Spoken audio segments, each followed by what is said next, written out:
इस कहानी की लेखिका है सोनिया सैनी। पूर्ति, ये रेखा तो यहाँ मरी हुई पड़ी है। इसके शरीर की हालत देखकर लग रहा है किसी ने इसको नोच नोच कर खाया है। जल्दी चलो यहाँ से, अब हम यहाँ एक पल भी नहीं रहेंगे। पवन के इतना कहते ही संजू उनकी गोद से उतरकर रेखा के पास खड़ी हो जाती है और गुस्से में नामे गर्दन हिलाने लगती है। पूर्ति तुम जाओ, मैं संजू को लेकर आता हूँ।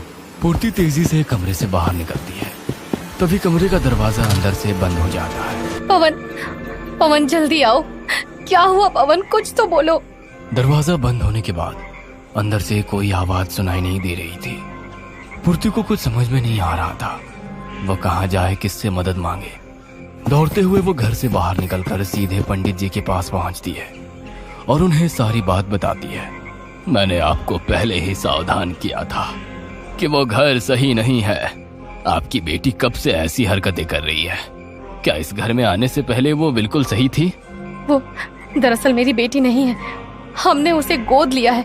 उसका पास तो मैं भी नहीं जानती। हमारे पास तो वो एक सप्ताह पहले ही आई है और पहले दिन से ही ऐसी गुमसुम सी है। तो चलिए सबसे पहले शेल्टर होम चलते हैं। आखिर ऐसा क्या हुआ था जिसकी वजह से वो ऐसी हो गई है? मैम, हमने संजू को अडॉप्ट किया है। मैं जानना चाहती हूँ कि उसके बायोलॉजिकल पेरेंट्स कौन थे और उनकी मौत कैसे हुई थी।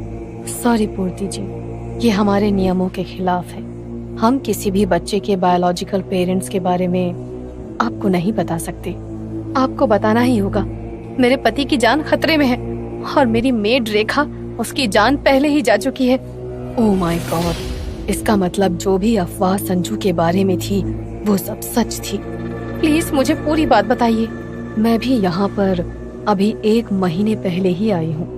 मुझसे पहले यहाँ पर जो मैनेजर थी उसकी भी अजीबोगरीब हालत में लाश बरामद हुई थी। शेल्टर होम में रहने वाले बच्चे कहते हैं कि संजू कुछ जादू टोना जानती है। एक बार किसी बच्चे ने उसका मजाक बनाया था। अगले ही दिन उस बच्चे का पैर टूट गया था। इसी तरह अगर कभी भी कोई उसे कुछ कह दे तो उसके साथ कुछ न कुछ अनहोनी जरूर हो जाती थी। एक दिन यहाँ की मैनेजर ने उसे कमरे में अकेले बैठकर हंसते हुए देखा। इसके बाद वो संजू पर नजर रखने लगी। एक दिन डिनर के समय सभी बच्चे डाइनिंग रूम में बैठकर डिनर कर रहे थे। मैनेजर ने देखा कि संजू डाइनिंग रूम में खाना खाने के लिए नहीं आई है। वो चुपके से उसके कमरे में गई तो पाया कि वो छिपकली और चूहे मारकर उन्हें चॉकलेट की तरह चबा चबा कर खा रही थी। उस दिन मैनेजर को गुस्सा आ गया और उसने संजू को काफी डांटा। कहते हैं उसके अगले दिन ही मैनेजर की लाश उसके कमरे से बरामद हुई थी। उस दिन के बाद से यहाँ तरह तरह की बातें होने लगी। कोई कहता है कि संजू जादू टोना करती है तो कोई कहता है कि उस पर शैतान का साया है। पुराने मैनेजर की मौत के बाद यहाँ मेरी नियुक्ति हुई और मैंने संजू के अजीब बर्ताव के कारण उसे एक मनोवैज्ञानिक के पास भेजना शुरू किया। डॉक्टर भार्गव ने ही मुझे बताया कि संजू का अजीब व्यवहार एक शॉक रिस्पॉन्स बिहेवियर के कारण है। अगर उसे प्यार और अच्छा माहौल मिले तो शायद उसकी हालत में सुधार आ जाए। बस इसीलिए मैंने उस बच्ची को आपको दे दिया। इतना सब होने के बाद आपने एक बार भी हमें ये सब बताना जरूरी नहीं समझा? क्या आपने जानने की कोशिश नहीं की कि उसके माता पिता की मौत कैसे हुई थी? और आपके पास आने से पहले क्या वो एक सामान्य बच्ची थी? मैडम, जब वो यहाँ लाई गई थी तब वो 1-2.5 साल की नन्ही सी बच्ची थी। रिकॉर्ड्स के मुताबिक उसके पेरेंट्स शहर के ही सिविल लाइंस एरिया में एक बंगले में रहते थे। एक सुबह उसके माता पिता मरे हुए पाए गए थे। उनका मर्डर कैसे हुआ, किसने किया, ये पहेली आज तक सुलझ नहीं पाई है क्योंकि घर का दरवाजा अंदर से बंद था। क्या आप उस बंगले का एड्रेस मुझे दे सकती हैं? प्लीज आप वेट करिए, मैं अभी रिकॉर्ड्स में से आपको देती हूँ। संजू के बंगले का एड्रेस लेकर पूर्ति वहाँ पहुँच जाती है और आस पड़ोस में पूछताछ करने लगती है। बेटा, यह घर नहीं है, मुर्दा घर है ये। यहाँ जो भी आया कभी आबाद नहीं हुआ। कई साल पहले यहाँ एक सन की औरत रहती थी। उसका 5 साल का बेटा गंभीर बीमारी के कारण मर गया था। बेटे की मौत के बाद उसका मानसिक संतुलन बिगड़ गया था। उसे लगता था कि वो अपने बेटे को वापस जीवित कर सकती है, इसलिए उसने महीनों तक अपने बेटे के शव को अपने साथ घर में रखा। और ना जाने कौन कौन से तंत्र मंत्र करने लगी। फिर एक दिन उसके घर से लाशों के सड़ने की दुर्गंध आने लगी। जब ताला तोड़कर लोग अंदर पहुंचे तो वहां का नजारा देखकर उनका दिल उछलकर मुंह को आ गया। बेटे की लाश के पास उस औरत की भी टुकड़ों में बटी हुई लाश पड़ी थी। पासी में ना जाने क्या क्या तंत्र का सामान फैला था। घर के अंदर कोई भी चोरी या लूट का निशान नहीं था। घर का दरवाजा भी अंदर से बंद था, इसलिए हर कोई यही कह रहा था कि जरूर उसको किसी दुष्ट आत्मा ने मारा है। पुलिस ने भी इस केस को सुलझाने की कोशिश की, लेकिन कोई हल नहीं निकला। सालों तक ये घर यूं ही खाली पड़ा रहा। फिर इस घर को किराए पर देने की कोशिश शुरू हुई, लेकिन कोई भी किराएदार यहाँ एक रात भी नहीं टिक सका। अगले ही दिन सब यहाँ से भाग खड़े होते थे। आसपास के लोग तो इस बंगले को भूतिया मानने लगे थे। फिर एक दिन सुनने में आया कि एक परिवार ने यह बंगला खरीद लिया है। बंगले की साफ सफाई कराने के बाद वे लोग यहाँ रहने आ गए। हमें लगा था कि बाकी के किराएदारों की तरह ये भी दिन दो दिन में भाग खड़े होंगे, लेकिन इस बार ऐसा नहीं हुआ। वे लोग आराम से इस बंगले में रहने लगे। जब 6 महीने तक वे लोग यहाँ रहते रहे तो हम भी यही समझने लगे कि शायद वो बुरा साया इस घर से हट गया है, लेकिन ये हमारी भूल थी।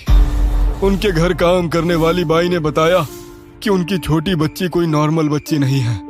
वो अकेले में कमरे में हंसती है, बातें करती है। 2 साल की बच्ची कुछ अजीब अजीब सी शक्लें बनाने वाली भयानक स्केच बनाती है और हमेशा अलग थलग सी रहती है। वे दोनों पति पत्नी दिन भर काम के सिलसिले में बाहर रहते थे, इसलिए उनकी बाई ने उन्हें बच्ची की हरकतों के बारे में बता दिया। इस घटना के कुछ ही दिनों बाद उन दोनों पति पत्नी की लाश इसी घर से बरामद हुई थी।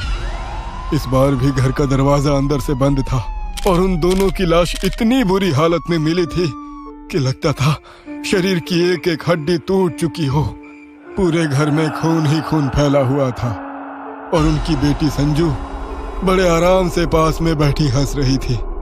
पुलिस ने केस दर्ज करके छानबीन करने की बहुत कोशिश की, लेकिन कुछ हाथ नहीं आया। इस घटना से पड़ोसी रिश्तेदार इतने डर गए थे कि कोई भी संजू की कस्टडी लेने के लिए आगे नहीं आया और अंत में पुलिस ने उसे शेल्टर होम भेज दिया। हो ना हो, मुझे तो लगता है अपने बेटे को जिंदा करने के लिए उस सन की औरत ने गलती से किसी शैतान को बुला लिया था, जिसने उसकी भी जान ले ली। बरसों तक वो शैतान इस घर में कैद था, लेकिन जब एक छोटे बच्चे का कोमल शरीर उसे मिला तो उसने उसी को अपना घर बना लिया। वो लड़की संजू कोई बच्ची नहीं है, शैतान है वो शैतान, जिसने अपने खुद के माँ बाप को भी नहीं छोड़ा। संजू की पूरी कहानी सुनने के बाद पूर्ति का सर चकरा रहा था। मेरे पवन की जान खतरे में है, मुझे उन्हें बचाना होगा। पूर्ति दौड़ते हुए अपने घर पहुंचती है। पवन, तुम कहाँ हो? जल्दी से बाहर आओ। पूर्ति देखो, हम यहाँ आइस पाइस खेल रहे हैं, तुम हमें ढूंढो। पूर्ति दौड़ते हुए इस कमरे से उस कमरे में ढूंढने लगती है। प्लीज पवन, जल्दी बाहर आओ प्लीज। पूर्ति को पवन और संजू की हंसने की आवाजें सुनाई देती है। देखो, हम ऊपर छत पर हैं। पूर्ति दौड़ते हुए छत पर जाती है। सामने उसे पवन छत की रेलिंग पर खड़ा हुआ दिखाई देता है। पूर्ति उसे नीचे उतरने के लिए बार बार कहती है। उसकी पूर्ति की ओर देखते ही वो छत से नीचे कूद जाता है। पवन, नहीं, ये नहीं हो सकता। पवन, पवन। पूर्ति रो रही होती है। तभी दरवाजे की ओट से संजू सामने आती है और उसे देखकर मुस्कुराने लगती है। अचानक ही पूर्ति के हाथ और पांव ऐंठने लगते हैं, जैसे कोई उन्हें मरोड़ रहा हो। पूर्ति दर्द से तड़प रही थी। तभी कड़कड़ की आवाज के साथ उसके हड्डियों के चटकने की आवाज सुनाई देने लगती है और उसकी गर्दन पीछे की तरफ घूम जाती है। पूर्ति का बेजान शरीर जमीन पर गिर चुका था और संजू फिर से अपने कमरे में जाकर शैतानी ड्राइंग बनाने लगी थी। अगले दिन पुलिस ने केस सुलझने तक संजू की कस्टडी वापस शेल्टर होम को दे दी थी। ये कहानी आपको अच्छी लगी हो तो हमें सब्सक्राइब करें, हमारा इंस्टाग्राम और फेसबुक पेज जरूर फॉलो करें। और हाँ दोस्तों, सब्सक्राइब करना भूलना मत।